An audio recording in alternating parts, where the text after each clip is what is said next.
શ્રી ગણેશાય નમઃ. વિજયા એકાદશી. વિજયા એકાદશી ક્યારે કરવી, કયા દિવસે છે, એ દિવસે વિજયા એકાદશીએ શું કરવું જોઈએ, અને 2 દિવસની એકાદશીમાં આપણે કયા દિવસની એકાદશી કરવાથી આપણને સંપૂર્ણ ઉત્તમ ફળ મળે એની માહિતી આપણે જોઈએ. તો સૌ પ્રથમ તારીખ 6 માર્ચ 2024 બુધવારે એકાદશી તિથિ પ્રારંભ સવારે 8:30 છે. એટલે આ એકાદશી સૂર્યોદય દશમીનો છે, દશમનો. એટલે આગળ આપણે વિડીયોમાં તમને જણાવેલું છે કે એકાદશીમાં સમજાવેલ છે કે કોઈ પણ એકાદશી દ્વાદશથી યુક્ત હોય. એકાદશી અને દ્વાદશી એટલે 11 ને 12 ભેગા હોય તે શુભ એકાદશી ગણાય, એનું ફળ ઉત્તમ મળે છે. એટલે કે કોઈ પણ એકાદશી અને 12 સાથે હોય, દ્વાદશી યુક્ત હોય તે ઉત્તમ ગણાય છે. એટલે આ વિજયા એકાદશી આપણે ક્યારે કરવાની? મહાવદ એકાદશી જે વિજયા એકાદશી છે આપણે તારીખ 7મી માર્ચ 2024 ગુરુવારે એ દિવસે આપણે આ એકાદશીનું આપણે વ્રત રાખવાનું, કે જે ભાગવત એકાદશી ગણાય, વૈષ્ણવ એકાદશી ગણાય, તે શુભ ફળ આપનારી. બીજું, દ્વાદશી અને ત્રયોદશી આ બે સાથે જે એકાદશી હોય એનું તો ફળ સર્વોત્તમ કહેલું છે. એ બહુ ઓછા સમય આવતા હોય છે આ ત્રણેય યુગ, એકાદશી, દ્વાદશી અને ત્રયોદશી યુક્ત. તો આ ઉત્તમ ફળ આપનારી હોય છે. તો આ દિવસે આપણે ખાસ શ્રદ્ધાપૂર્વક, મનને ચલિત કર્યા વગર, ખૂબ જ સાત્વિક ભાવથી આ એકાદશીનું વ્રત કરવું. અમુક વાર તો શું થાય છે, ભૂખ્યા રહીએ આખા દિવસ, સંજોગો વરસાદ ના જમી શક્યા હોય, પછી કોઈ કહે કે આજે એકાદશી, હા તો મારે તો એકાદશી થઈ ગઈ.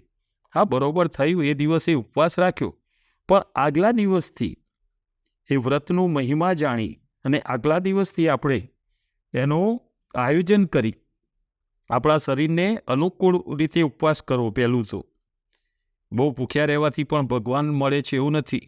ભગવદ્ ગીતામાં કહેલું જ છે, અતિશય ખાવાથી પણ નથી. તો આમાં એકાદશીમાં શું કરવાનું? ફલાહાર. ફલાહાર એટલે ફળનો આહાર. અત્યારે તો ફલાહાર એટલે બહુ ઘણું બધું તમે જાણો જ છો કે શું શું બધું આવે છે. અને તમે જોયું હશે કે ચાલુ દિવસ કરતાં એકાદશીના દિવસે બહુ ખવાઈ જાય છે. એટલે ફલાહાર એટલે શક્ય એટલું આપણે ઓછું જમવું અને ફળોનો ઉપયોગ કરવો. વિષ્ણુ ભગવાનનું પૂજન કરવું. આ દિવસે વિષ્ણુ ભગવાનનું, ઘરે લાલજી હોય એ પણ એમનું જ સ્વરૂપ છે.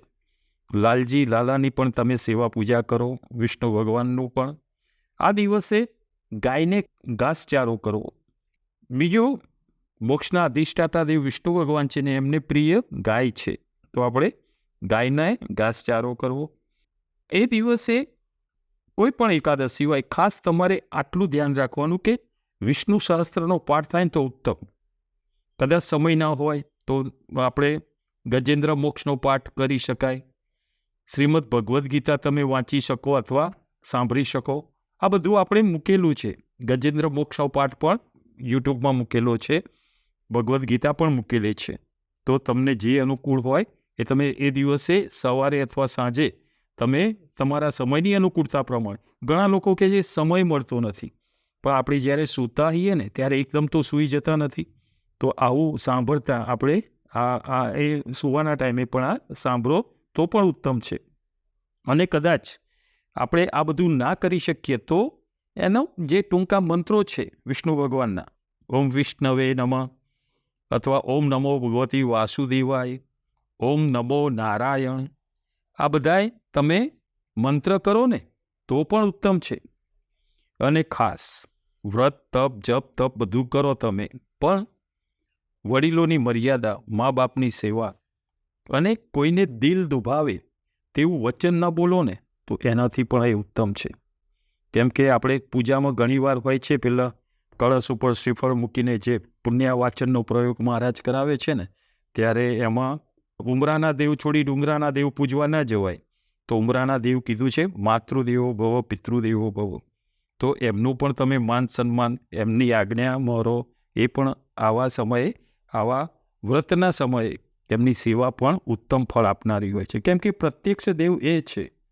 આ દિવસે શું ન કરવું? તો આ દિવસે આપણે જો આપણું શરીર સાથ આપતું હોય તો અન્ન ના જમવું જોઈએ. જે અનાજ જે છે, એમ આગળના વિડીયોમાં આપણે કહી ગયા ને કે દરેક વસ્તુ બબે હોય છે, સારું ખોટું, પુણ્ય પાપ. જ્યારે આ બધા વ્રતને બધું થયું ને તો એ પુણ્યને વધારો થયો, એટલે પાપને પણ એવું થયું કે પ્રભુ મારે ક્યાં હવે જવાનું? ત્યારે ભગવાને કીધું કે જે આ દિવસે અન્ન જમે તો એમાં તમારે સમય જવાનું. ખાસ અત્યારે બધાએ આપણે જાણીએ જ છીએ કે દિવસે ચોખાનું જે રાંધેલું છે ન જમવું એ ઉત્તમ છે. આ દિવસે ખાસ બીજું, લસણ અને ડુંગળીનો ઉપયોગ ઓછો કરવો આહાર વસ્તુ બનાવવામાં, અથવા જો તમે સાથે લઈને પણ જમતા હોય તો આહારમાં લસણ અને ડુંગળીનો ઉપયોગ ન કરવો. બીજું ખાસ મહત્વનું છે બ્રહ્મચર્યનું પાલન કરવું. મૌન વ્રત બહુ જ સારું છે. આ કોઈ પણ સારા દિવસે તમે મૌન રાખો ને, એનાથી ઉત્તમ કોઈ ફળ નથી. એનું કારણ છે કે જેમ બને તેમ ઓછું બોલાય ને એ સારું. કેમ કે એવું જનરલી હોય છે, આપણે ખોટું નથી બોલતા, પણ એવું હોય છે કે જે બહુ બોલતા હોય ને એ ખોટું બોલતા હોય છે. અતિશય આપણે જે બહુ બોલ કરે ને એમાં એવું એક પણ એવું વસ્તુ નથી હતી કે બધી સાચી, કોઈ ખોટી બી બોલાઈ જવાતી હોય છે.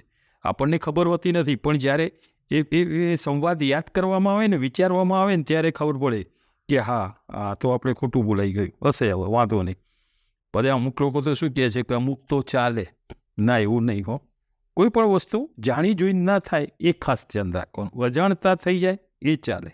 જાણી જોઈને કોઈ ભૂલ થાય તો ભગવાન માફ કરે. આપણો સનાતન ધર્મ બહુ જ સારો છે, કેમ કે બહુ જ ફ્લેક્સિબલ છે. એટલે આ દિવસે ખાસ ભૂલથી પણ ખોટું ના બોલાય એનું ખાસ ધ્યાન રાખવાનું. આ વિજયા એકાદશીના વ્રતની કથા એ હવે આપણે કહીએ છીએ કે જે સાંભળવાથી એનું ઉત્તમ ફળ મળે છે. તેમજ આ એકાદશીની કથાની સાથે સાથે આ એકાદશીનું નામ વિજયા એકાદશી કેમ થયું? બરાબર, અલગ અલગ નામ, જે 12 મહિનાની જે 24 એકાદશી આવે છે, શુક્લ પક્ષ અને કૃષ્ણ પક્ષની, અને અધિક મહિનાની જે પણ 2, બરાબર, તો આ બધી એકાદશીના નામ અલગ અલગ એના મહત્તાને લીધે છે. તો આ વિજયા એકાદશીનું કારણ કે આ વિજયા એકાદશી કેમ નામ પડ્યું? તો એમાં એવું છે કે શ્રી કૃષ્ણ પરમાત્મા રાજા યુધિષ્ઠિરને કહે છે કે રાજન, આ એકાદશીનું વ્રત કરે છે ને એને સર્વત્ર વિજય પ્રાપ્ત થાય છે. કોઈ પણ જગ્યાએ આપણી પીછેહટ થઈ હોય, કોઈ પણ કાર્ય આપણું સિદ્ધ ન થતું હોય, અને અમુક વખતે આપણે કોઈ ગુપ્ત શત્રુથી પણ પીડાતા હોઈએ, પાછળથી આપણને હેરાનગતિ કરે, આપણને ખબર ના હોય કે આ ગુપ્ત શત્રુ દ્વારા આ બધું આયોજન છે. આપણે તો આપણે ભૂરા ભાવથી બધું કર્મ કરતા હોઈએ. તો આવા વ્રતથી, વિજયા એકાદશીના વ્રતથી એવું કહેવાય છે કે આ એકાદશી વિજય અપાવનારી છે. એકાદશીના વ્રતનો મહિમા બ્રહ્માજીએ નારદજીને સમજાવેલો. રામચંદ્ર ભગવાનને જ ઉદ્દેશીને છે કે જ્યારે રામચંદ્ર ભગવાન ભાઈ લક્ષ્મણ અને સીતાજી સાથે પંચવટીમાં રહેતા હતા, ત્યારે રાવણ, આપણે બધા જાણીએ છીએ કે આ રીતે રાવણે રૂપ બદલીને માતા સીતાજીનું હરણ કર્યું હતું. ત્યારે રામચંદ્ર ભગવાન બહુ દુઃખી થયા. એમને સુગ્રીવની મૈત્રી થઈ, પછી એમના દ્વારા હનુમાનજી દ્વારા બધું પ્રાપ્ત થયું. હનુમાનજી દ્વારા લંકામાં પણ સીતાજીની શોધમાં ગયા, એમની ભાળ પણ મેળવી કે ભાઈ આ રીતે. ત્યારે ભગવાન શ્રી રામ વાનર સૈન્ય સહિત લંકામાં જવા તૈયાર થયા. ત્યારે સમુદ્ર વિશાળ હતું, એને પાર કઈ રીતે કરવો? પાર કરીએ તો જઈ શકાય. ત્યારે રામચંદ્ર ભગવાને સમુદ્ર દ્વીપમાં એક આશ્રમ હતો, ત્યાં આવ્યા. ત્યાં બગડાલભ્ય ઋષિ જે હતા એમને પ્રણામ કરી અને કહ્યું કે આ સમુદ્ર પાર કેવી રીતે કરવો, આનો ઉપાય મને બતાવો. ત્યારે એ ઋષિમુનિએ કહ્યું, પ્રભુને ઓળખી ગયા, ને પ્રભુની લીલા જ હતી, પ્રભુ બધું જાણતા હતા. આપણા સનાતન ધર્મમાં દેવોએ બધી લીલા કરેલી છે. આપણને એમ થાય કે ભગવાન હતા છતાં પણ નહોતા જાણતા. એવું નથી. ભગવાને લીલા કરી અને પૂછ્યું ત્યારે પ્રભુને ઓળખી ગયા ઋષિમુનિ પણ. એટલે એમને કહ્યું કે આપ વિજયા એકાદશીનું વ્રત કરો. તે વ્રતના પ્રભાવથી તમે સમુદ્ર પાર કરી શકશો અને રાક્ષસોની સામે પણ તમે જીત મેળવી રાક્ષસોને મારીને એના ઉપર તમે વિજય પ્રાપ્ત કરી શકશો. એ ઋષિ મુનિના કહેવા મુજબ ભગવાન શ્રી રામે પણ મહાવદી એકાદશીનું વ્રત કર્યું. ઉત્તમ વિજયા એકાદશીનું વ્રત વિધિસર કર્યું અને એ વ્રતના પ્રભાવથી રામચંદ્ર ભગવાનનો વિજય થયો. આમ પાપોનો નાશ કરનારી અને સર્વત્ર વિજય અપાવે તેવી આ વિજયા એકાદશીનું મહાત્મ્ય બહુ જ સુંદર છે. આ મોક્ષ આપનારી એકાદશી છે. આ વ્રતનું મહાત્મ્ય શ્રી સ્કંદ પુરાણમાં જણાવેલ છે. નમો નારાયણ. જય શ્રી કૃષ્ણ.